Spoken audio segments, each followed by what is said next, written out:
everybody, it's me again, Rachel. But you know what? I'm not going to be in this video anymore after this. I want you to meet Aaron Hathcock. He is the Captive Wildlife Coordinator at Ruffner, which means that he takes care of the animals that live at the Nature Center. And he is going to tell you about some of his favorites. So, here's Aaron! Hello, and my name is Aaron, and I work here at Ruffner Mountain. And some of my daily activities include caring for our wildlife animal ambassadors.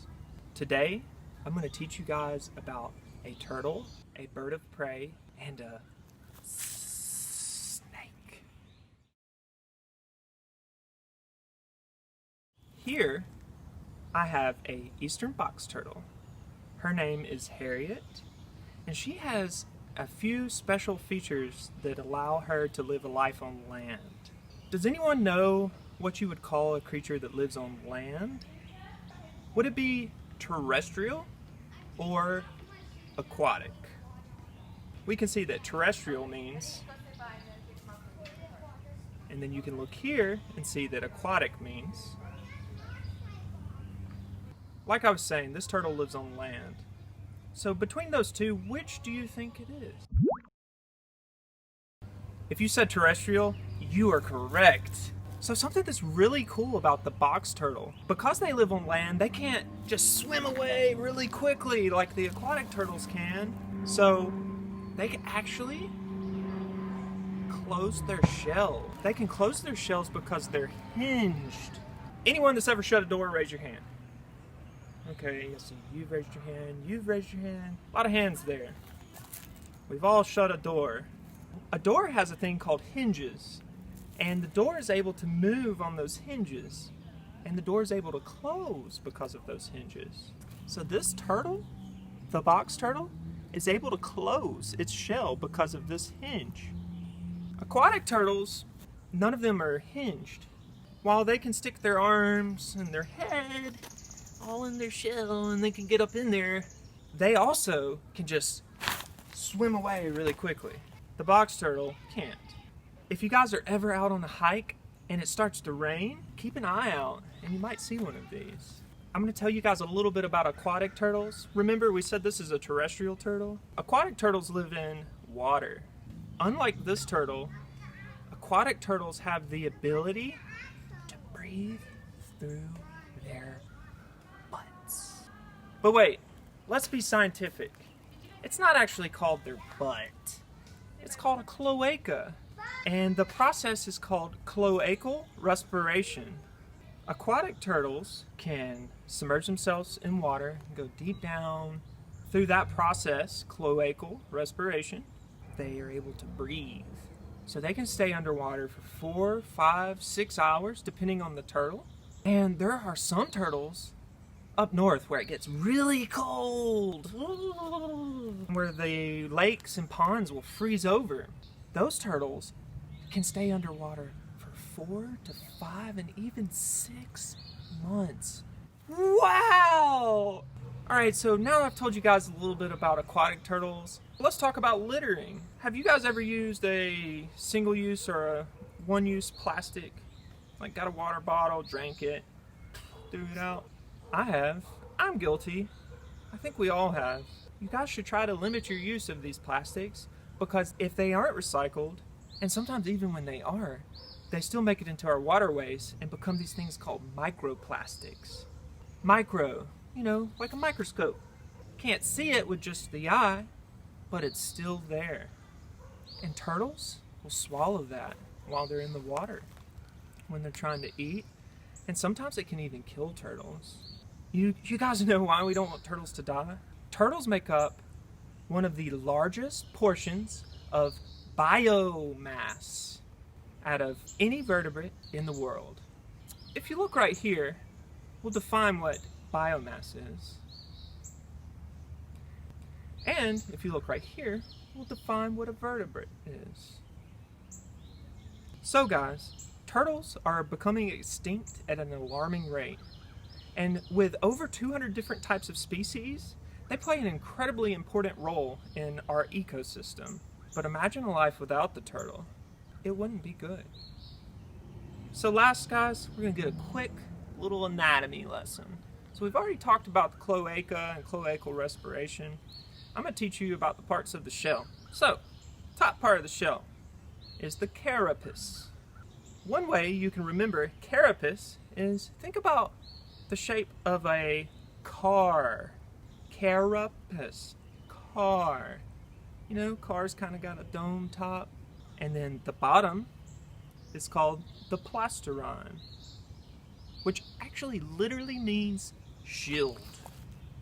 One last thing to help you guys remember that. C comes before P. If you guys ever see one of these, let's enjoy it with our eyes. Wildlife is best enjoyed with cameras, our eyes, and best stored in our memories and not our homes.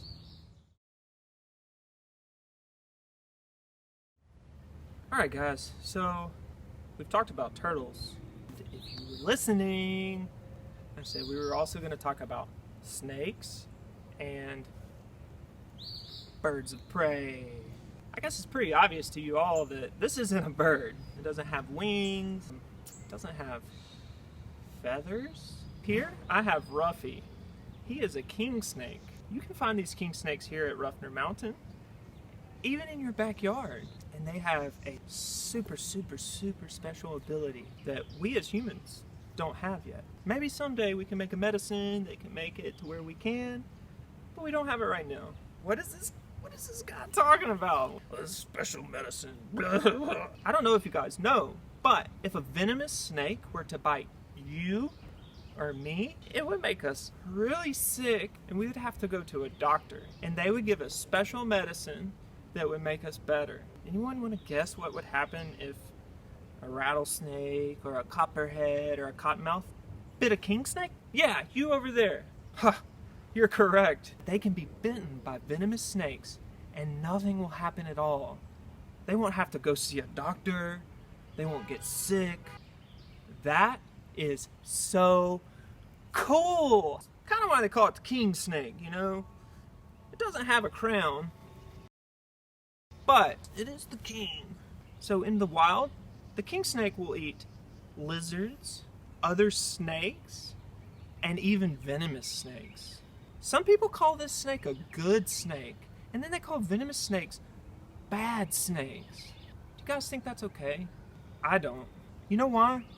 All snakes are good, even venomous snakes. Just because a venomous snake has the ability to make us sick, that doesn't make it bad. It's just defending itself. It's just like if I tried to pick you up and carry you away, you might bite me, you might punch me, you might try to hurt me. Obviously, snakes don't have arms, so they're not going to punch or they don't have legs either, so they're not going to kick. But they can bite, just like anything that has a mouth, it can bite. But as you can see, the king snake hasn't bitten me yet. I do say yet because it is a possibility. Alright, so guys, I want you to do a little touch of vision. Touch your TV. Alright. Yeah. You can't feel it, I'm sorry, but I'm going to tell you what it feels like. It's not slimy. It's actually really soft. Do you think snakes have bones? I mean, they don't have arms or legs. Do you think they have bones? If you guys remember when we were talking about turtles just a little bit ago, we talked about vertebrates. If you guys remember the definition, it'll help you with the answer to that question. But I'm going to go ahead and tell you, snakes have bones. They have ribs. They have a spine. They have a skull. They even have that thing the turtle had. You remember the cloaca? Cloacal respiration. Well, these guys can't breathe through their cloaca, but they have a cloaca, which is right here. If it's an egg-laying snake, the eggs come from the cloaca. It's also where the poop and pee come from. Which, those come out in solids. They come out in a thing called a urate, which is kind of like this white mass. Then, the brown stuff. Everybody does it. Ugh. And then a little liquid. Now, let's talk about what we should do if we see a snake in our backyard, on a hike, at our school, outside our library. Shoot, we can find snakes everywhere. You can find them in cities, you can find them in the country, in the suburbs. They're really secretive creatures, and they don't want to see you. They don't want to even scare you. So, let's play a scenario.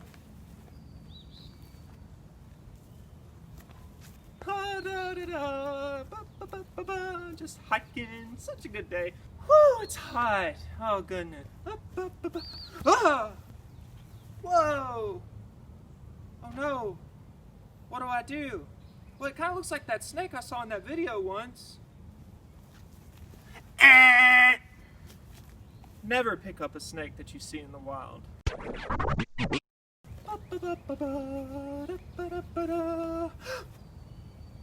Oh, it's so pretty. Come here, y'all. Come here. Stand back. Give it room. Oh, so cool. I got a picture. Guys, I still want to go on our hike. All right, y'all, come on. So it's best to walk around, not get too close to the snake. And guess what? It didn't chase me. It didn't try to bite me. I walked around it, and it's still there. That's what you should do, guys. I'm gonna pick the snake back up, but as I'm doing so, I'm gonna show you why you shouldn't pick a snake up.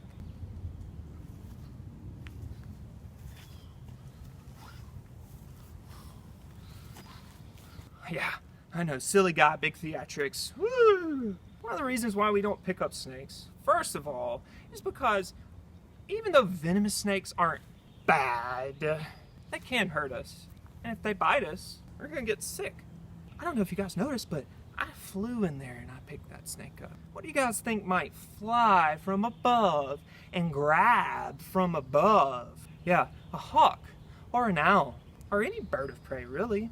So what do you think might happen if you pick a snake up, much like a hawk or an owl? You over there. Yeah, she's right. She said it would bite you. If you pick a snake up, it might mistaken you for a bird of prey, or it might think that you're trying to hurt it. If you remember just from a few minutes ago, when I walked around the snake, it was like, person, whatever. But, you know, that could change if you pick it up. Of course, Ruffy is an animal ambassador here at Ruffner. He is used to being held, but I still encourage you all, don't pick up snakes that you see in the wild. If they perk your interest, get a book, read about them, read as much as you can. That's how I learned a lot about snakes. So the king snake, much like the turtle, is cold-blooded. Cold-blooded? Like its blood is cold? No. Are y'all cold-blooded? You? You're funny. You're not cold-blooded. Humans aren't cold-blooded. They're warm-blooded. Their bodies stay at a constant temperature. They maintain a state of, get ready for it, big science word, homeostasis. What does homeostasis mean? Well, if you look right here, you will see. Snakes, unlike humans who can maintain their body temperature at a regulated rate, these guys, they can't. Not on their own. Their body doesn't just do it. Our bodies do it unless we're sick. You know, we'll get a fever. Or really cold. Our body temperature will drop. But generally it stays the same because of homeostasis. Snakes, not so much. Which brings us to why they are called cold-blooded. So snakes are, wait a minute, another big science word, ectotherms. So snakes, if they want to get warm, they have to rely on external sources, such as the sun, perhaps a surface heated by the sun. If they want to get cool, they have to go to a place that's cool, and then they can cool down. They have to rely on other things. It must be a tough life. We just walk around, stay in the same temp. These guys are like, oh goodness, I'm so cold. And then they get the sun. In Alabama, guys, in the early spring and the late fall, you will see a lot of snake activity throughout the day. You'll find these guys doing a thing called basking, where they are trying to thermo-regulate. You know, they're trying to get their body to the desired temperature. Then, once we get into these dog days of summer, they become less active throughout the day and more active in the early mornings and the late afternoons. And sometimes they even become nocturnal. Now, that's not all snakes. If I could teach you guys one thing, you should remember this. There are rules in nature, But nature doesn't always follow the rules. What does that mean? It means you can see a snake in December. You can see a snake in November. You can see it in the middle of the day of July. It happens. Weird things happen. Snakes have different colors that they're not supposed to have. Nature's wild. Nature's crazy. I want to tell you one last thing before we get the birds of prey. So, if you look at the king snake here, wait for it. Wait. Oh, did you guys see its tongue? What do you guys think it's doing? It's all like, blah, blah, blah, blah, I'm a snake. Well, it's smelling. Snakes smell with their tongue. They do have nostrils, but their nostrils are primarily used for respiration. You know, breathing. And then there's a special organ on the roof of its mouth. It's the Jacobson organ. That Jacobson organ tells them this is food, this is something that can hurt me. It can tell them a lot of things. They have a really good sense of smell. I really love snakes. I want you guys to as well. They're super important, just like the turtle. Many people are afraid of them. I want to challenge you. You don't have to be afraid of anything. I will say it is okay to be afraid of things. But one thing I've learned is that when I'm afraid of something, if I read a book about it, I try to learn as much as I can about that thing that I fear. I become a little less afraid. Sure, the fear doesn't go completely away for some things that I'm afraid of, but it gets a little lighter. All right, y'all, we're about to get on to the birds of prey. And now, the moment we've all waited for, the birds of prey section. So what I have here is a gray phase eastern screech owl. They are a very small owl. As you can see, this is not a baby. This is an adult. Some people call them the metro owl or the cosmopolitan owl because you can actually find these guys in highly populated areas. They have very minimal requirement. They need some type of tree to hide in, which, guys, look at this color. Do you think that would hide really well, maybe on like an oak tree? What if it stood up really straight and then took its little ear tufts and went? Probably couldn't see it. These guys being so small, they'll eat little tiny mice, lizards, small snakes. We're gonna do a little quick myth busters, if you will. You guys might have heard that an owl can turn its head all the way around. Well, it's not true. They can turn it 270 degrees. 270 degrees. They have to do this because their eyes are fixed. Do this with me. Don't move your head, look to your right. Alright? Don't move your head, look to your left. Right? Left. So you guys see how you can do that? This owl can't do that. It has to move its head. Has anyone ever used poison?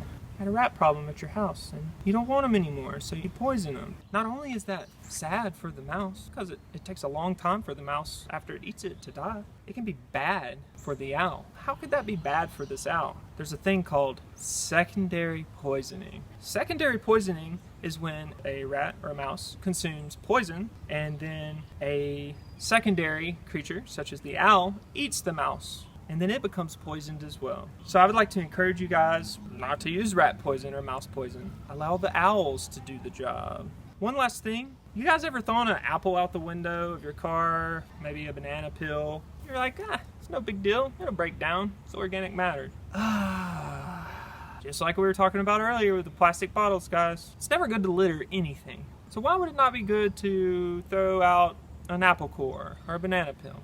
Let's do a little scenario. Driving our car. Banana. Good. Just throw it out the window. I don't want it in my car. It's just banana peel. But even if it breaks down, things have to break it down. In comes the mouse to eat some of the banana peel. Alright, so we're driving.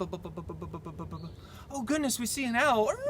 Even a banana peel or an apple is not something that you want to litter. And the reason why is because you have something else that's going to come behind it and try to eat that. And while that's happening, this owl or another owl might come and try to swoop down to eat it. And you might hit it with your car. We are getting overheated, so I'm going to have to take them in. All right. Thank you all for being such good listeners today. Just a little quick recap. We talked about turtles. We talked about snakes. We talked about birds of prey. We encouraged you to never pick up wildlife when you see it in nature. We had a very brief, short owl segment. Unfortunately, it was a little too hot for the owl outside. So we had to come back in. Honestly, I got a little too hot too, so. Whew. I want to challenge you guys all. If you're afraid of something, learn as much as you can about it. Read, ask a friend, ask your teacher, ask a librarian. You know, books are the gateway to knowledge, and knowledge is power. So before I leave today, we're going to end with a fun game. I have 4 items. Some are poisonous, some are not. I want to see if you will know. 2 are plants, 2 are animals. If you guys ever go on a hike, this is going to benefit you greatly. These are commonly encountered things that you'll see in the wild. It'll help you out. Okie dokie. Let's start. Here's our 2 plants, Exhibit A and Exhibit B. Our 2 animals, C and D. Take a minute. Really think about it, guys. While you're thinking about it, I want to teach you guys another cool scientific term. So, there's a thing called Batesian mimicry. What's Batesian mimicry? Batesian mimicry is when something that is harmless mimics something that is harmful. Meaning, something that can't hurt us mimics something that can hurt us. So think about that while you're trying to answer of these 4 things, which is poisonous. Because there very well could be something that is mimicking something that it is not. For the answers to this game, please watch through the end credits. And thank you all for participating. I really hope that you were able to learn something today. And please, if you can, consider supporting Ruffner Mountain at ruffnermountain.org. Thank you.